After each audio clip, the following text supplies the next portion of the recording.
আসসালামু আলাইকুম। রান্নার সমারোহের পক্ষ থেকে সবাইকে স্বাগত জানাই। আজকে আমি একটি শাকের রেসিপি নিয়ে আবারও হাজির হলাম। আজকে আমি রান্না করব মূলা শাক। আমার ছাদের টব থেকে নেওয়া মূলা শাক এই যে আমি তুলে নিয়েছি কচি শাকগুলা। এখন আমি ধুয়ে শাকগুলা ছোট ছোট টুকরো করে একটু ভাপ দিয়ে নেব এবং ভাপ দেওয়ার সময় অবশ্যই একটু লবণ দিতে হবে। এই শাকটা অনেকেই পছন্দ করেন না, কিন্তু এভাবে রান্না করলে আশা করি আপনাদের কাছে ভালো লাগবে।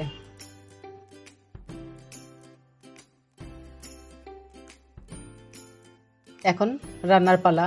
আমি বড় সাইজের 4টা পেঁয়াজ ও দেশি রসুন নিয়েছি 2টা।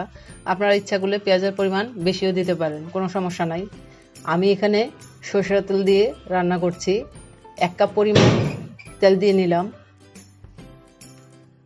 এই শাকটা রান্নার জন্য পেঁয়াজটা বেরেস্তা আকারে ভাজতে হবে, একদম লাল করা যাবে না। এখন আমি হাফ চা চামচ হলুদের গুঁড়া এবং হাফ চামচ মরিচের গুঁড়া দিয়ে নিলাম। সাথে দিচ্ছি 5-6টা চেরা কাঁচামরিচ।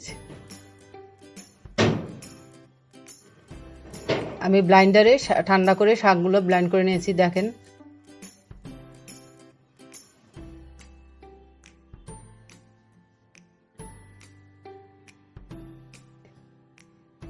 শাকটা নেড়ে চেড়ে ভালো করে পানিটা শুকিয়ে নিতে হবে।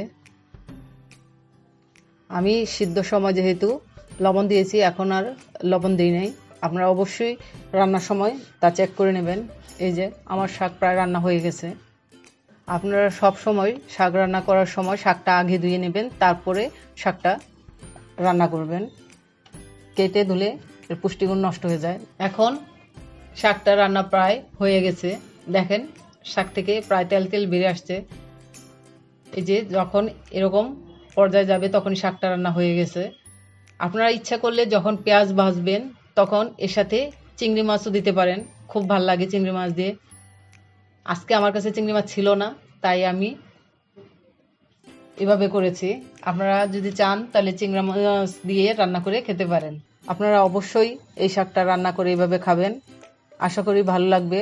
আমার চ্যানেলটি অবশ্যই সাবস্ক্রাইব করবেন, লাইক দিবেন, শেয়ার করবেন। ঘরে তৈরি খাবার খান, সবাই সুস্থ থাকুন। আল্লাহ হাফেজ।